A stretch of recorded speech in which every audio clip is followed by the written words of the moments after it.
देखो, सफलता की कुंजी कहती है कि सवाल कम और काम ज्यादा करो। बेशक हर दिन अच्छा नहीं होता, लेकिन हर दिन कुछ ना कुछ अच्छा जरूर होता है। और एक बात कहते हैं कि इतिहास लिखने के लिए कलम की नहीं, हौसलों की जरूरत होती है। और ये जो तुम्हारी कामयाबी है, ये सिर्फ तुम्हारी वजह से रुकी हुई है। क्योंकि जिनको कुछ हासिल करना होता है वो इंतजार नहीं किया करते, वो अपनी राह पर निकल जाते हैं। और दुनिया तो सबको नीचे खींचना चाहती है, लेकिन चढ़ने वाले चढ़ ही जाते हैं। तो जी हाँ, आज हम बात करने वाले हैं एक और सुपरस्टार के बारे में, जिन्होंने कुछ इस तरीके से कमबैक किया। हर एक इंसान की जुबान पर उन्हीं का नाम है और सब लोग हैरान है कि ये सब कुछ अचानक से कैसे हुआ। मैं बात कर रहा हूँ बॉबी देओल की, जो अपनी एक और नई पहचान बना चुके हैं। एंड सीरियसली जब मैंने उनके बारे में रिसर्च किया, उनकी लाइफ को स्टडी किया, तो बहुत सारी चीज़ें मेरे सामने आई।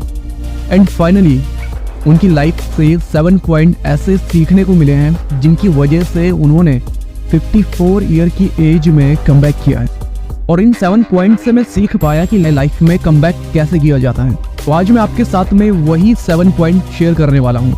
अगर आपकी लाइफ में भी प्रॉब्लम्स चल रही है, कोई रास्ता नहीं मिल रहा है कि कैसे हम भी आगे बढ़ पाए, तो ये 7 पॉइंट अच्छे से सुन लेना और वीडियो को एंड तक ज़रूर देखना और अपने उस दोस्त को ज़रूर शेयर करना जिसको आप अपनी लाइफ में आगे बढ़ते हुए देखना चाहते हो। तो बिना देर किए चलिए स्टार्ट करते हैं। देखो, सनी देओल और उनके फादर का नेम और फेम ही इतना बड़ा था कि बड़े बड़े फिल्म मेकर्स, प्रोड्यूसर्स उनके पास में मूवी लेकर खुद चलकर आते थे। उनको कहीं जाने की ज़रूरत नहीं पड़ती थी। और शायद यही एक रीज़न है जिसकी वजह से बॉबी कभी बॉलीवुड इंडस्ट्री का स्ट्रगल जान ही नहीं पाए। वो कहते हैं कि मेरी पहली फिल्म बनने में ही 2 साल लग गए थे। मैं बहुत ज़्यादा फ्रस्ट्रेट हो चुका था, बट उस मूवी के जरिए मुझे लोगों से बहुत सारा प्यार मिला और मुझे एक नई पहचान मिली। अब बहुत सारे लोगों को लगता है कि एक सुपरस्टार के बेटे के लिए फिल्म बनाना काफ़ी आसान होता है, बट ऐसा बिल्कुल भी नहीं है।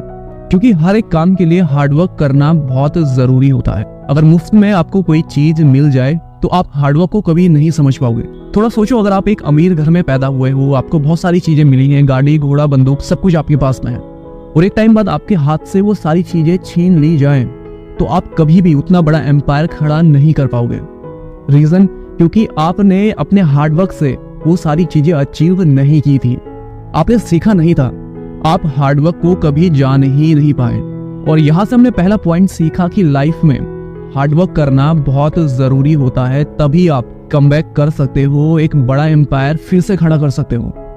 अब काफ़ी सारी मूवीज़ में बॉबी ने काम किया, लेकिन हिंदी सिनेमाज में उनको वो जगह नहीं मिल पाई जो उनके फादर, उनके भाई सनी देओल को मिली थी। इसके पीछे का रीज़न बॉबी ने खुद बताया कि जब मैं अपनी मूवीज़ के चलते फेमस हो रहा था, तो उस बीच में मुझे बहुत सारी मूवीज़ साइन करने को मिली, लेकिन मैं और प्रोजेक्ट देखने में बिजी हो गया और मेरे बहुत सारे प्रोजेक्ट लॉस हो गए। उस टाइम पर मुझे इस चीज़ का आइडिया नहीं था कि काम के लिए लोगों के पीछे लगे रहना होता है, नहीं तो लोग आपके पीछे से आकर आपका काम छीन सकते हैं। और यहाँ से सीखा हमने दूसरा पॉइंट कि जब आपकी लाइफ में सब कुछ अच्छा चल रहा हो, तो उस टाइम पर लोगों को और उस कंडीशन को, उस सिचुएशन को ऑब्जर्व करना सीखो। क्योंकि अक्सर ये हो जाता है कि ज़्यादा खुशी में इंसान अंधा हो जाता है, बट आपको ऐसा बिल्कुल भी नहीं करना है। अक्सर कई बार ऐसा हो जाता है कि मूवीज़ की स्क्रिप्ट काफ़ी अच्छी होती है, स्टोरी काफ़ी अच्छी होती है, बट लोगों को पसंद नहीं आती, जिसकी वजह से एक्टर्स को नेक्स्ट मूवीज़ में काम मिलना काफ़ी मुश्किल हो जाता है, बिकॉज उनकी इमेज खराब हो जाती है। इस बीच में बॉबी को एक बात रियलाइज़ हुई कि इंसान अपने बारे में गलत सोचकर अपने दिमाग को कमज़ोर बना देता है कि मेरे साथ कुछ नहीं हो रहा है, मैं आगे नहीं बढ़ पा रहा हूँ, और इसी थॉट की वजह से इंसान कभी आगे नहीं बढ़ पाता। एंड गाइस, यहाँ से हमें सीखने को मिला तीसरा पॉइंट कि अपने बारे में कभी भी गलत मत सोचो। आपकी सेल्फ टॉक आपको लाइफ में आगे लेकर जाएगी या फिर आपको बर्बाद कर देगी, इसलिए खुद को कोसना बंद करो। अब इतनी सारी प्रॉब्लम्स के बाद जब बॉबी को कोई काम नहीं दे रहा था, कोई मूवी साइन करने को तैयार नहीं था, तो उनकी लाइफ में फाइनली वो टाइम आ चुका था जब उन्होंने सोचा कि अब मुझे गिव अप कर देना चाहिए, और वो मन बना चुके थे कि अब मुझे काम नहीं करना। और यहाँ से हमें सीखने को मिला कि लाइफ में कभी भी गिव अप नहीं करना चाहिए। इंसान गिव अप तब करता है जब वो खुद के ऊपर तरस करता है। आपको खुद के ऊपर तरस नहीं करना, आपको तब तक काम करना है जब तक आप सब कुछ हासिल नहीं कर लेते। आगे बॉबी ने यह भी बताया कि जब वो घर पर खाली थे, कुछ काम नहीं कर रहे थे, तो उनके बच्चे ये देखकर हैरान थे और कहते थे कि पापा हमेशा घर पर क्यों रहते हैं। और बॉबी कहते हैं कि ये उनकी लाइफ का सबसे बड़ा टर्निंग पॉइंट था। वो कहते हैं कि मैं देख रहा था कि मेरी फैमिली में सब लोग काम कर रहे हैं। हाँ, वो मुझे सपोर्ट कर सकते हैं, लेकिन मेरा हाथ पकड़कर मुझे काम पर लेकर तो नहीं जा सकते। काम तो खुद ही करना पड़ेगा। मैं देख रहा था कि मेरी बीवी ऑफिस जा रही है, घर में सब लोग काम कर रहे हैं, मैं घर पे बैठा हूँ, बच्चे मुझे देख रहे हैं। और फिर मुझे एक बात रियलाइज हुई कि नहीं, अब मुझे घर पे नहीं बैठना, मुझे काम करना है। बच्चों के लिए एक एग्जाम्पल सेट करना है। अगर मैं ऐसे हार कर बैठ गया, लूजर बनकर बैठ गया, तो मेरे बच्चे कभी लाइफ में आगे नहीं बढ़ सकते। एंड गाइज, यहाँ से सीखा हमने 5वां पॉइंट कि अगर आपको आपकी फैमिली का सपोर्ट मिल रहा है तो याद रखना, एक टाइम ऐसा आएगा जब आपको काम करना पड़ेगा, आपको खुद से मेहनत करनी पड़ेगी। बिकॉज आपको कोई काम नहीं करवा सकता, आपको कोई आगे नहीं बढ़ाएगा, आपको खुद उठकर चलना होगा। अगर घर पर बैठकर अब आराम करते रहोगे तो आपकी ये जो इमेज है ये डाउन हो जाएगी, आप कभी भी एक अच्छा एग्जाम्पल सेट नहीं कर पाओगे। आगे बॉबी कहते हैं कि फिर मैंने अपनी इंडस्ट्री के लोगों से मिलना शुरू किया, लोगों के ऑफिस जाकर विजिट करना शुरू किया और उनको बोला कि अगर कोई रोल हो तो प्लीज मुझे जरूर बताइए। आगे वो बताते हैं कि जब मेरा डाउनफॉल चल रहा था तो उस बीच में सलमान भाई मुझे मिले और उन्होंने मेरे से बोला कि देख, जब मेरा करियर ठीक नहीं चल रहा था तो तब मैं तेरे भाई के पीठ पर बैठ गया था और फिर मैं अपनी लाइफ में आगे बढ़ा।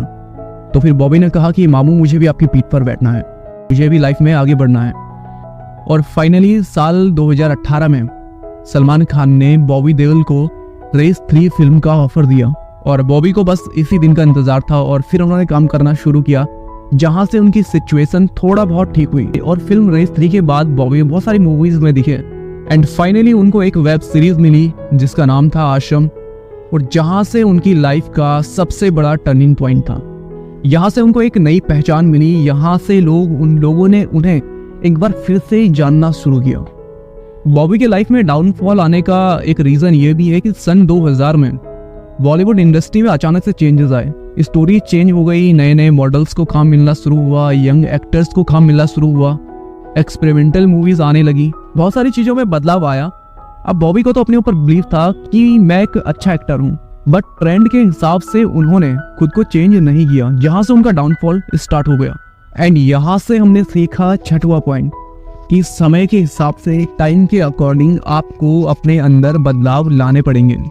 अगर टाइम के रहते अपने अंदर बदलाव नहीं किया तो आप लाइफ में कभी आगे नहीं बढ़ सकते। अब जिन लोगों को लगता है कि मुझे बदलाव की कोई ज़रूरत नहीं है, मैं ऐसा ही ठीक हूँ, तो उनको उनका टाइम जवाब अपने आप दे देगा। बट आपको इस चीज़ का ध्यान ज़रूर रखना है। आगे बॉबी ने कहा कि मेरी लाइफ का बिग लेसन ये भी रहा है कि घर बैठकर कभी काम नहीं आता। फिर चाहे आप कोई भी क्यों ना हो, आपको घर से निकलना पड़ेगा, लोगों से मीटअप करना पड़ेगा। नेक्स्ट, कि आप चाहे कितने भी बड़े एक्टर क्यों ना हो, आप कितने भी बड़े सेलिब्रिटी के बेटे क्यों ना हो, आपकी लाइफ में कंपटीशन हमेशा बना रहेगा। आपको ट्रेंड के हिसाब से अपनी पर्सनालिटी में चेंजेस लाने पड़ेंगे, नहीं तो आपकी जगह कोई भी छीन सकता है। आपको सेल्फ डेवलपमेंट के लिए तैयार रहना चाहिए। तो गाइड, मुझे लगता है कि 7वां पॉइंट मुझे बताने की जरूरत नहीं है कि ट्रेंड के हिसाब से अपने आप में चेंजेस लाओ, सेल्फ डेवलपमेंट करो। अगर सेल्फ डेवलपमेंट नहीं किया तो आपकी जगह कोई भी छीन सकता है। घर बैठकर कभी काम नहीं आता, आपको घर से बाहर निकलना पड़ेगा, लोगों से मीटअप करना पड़ेगा। सो गाइज, आज के लिए इतना ही। अगर आपने ये 7 पॉइंट भी इम्प्लीमेंट कर लिए तो आपकी लाइफ में भी बहुत बड़ा चेंजेस आ सकता है। मिलते हैं नेक्स्ट वीडियो के साथ में। Wish you all the best. Thank you so much.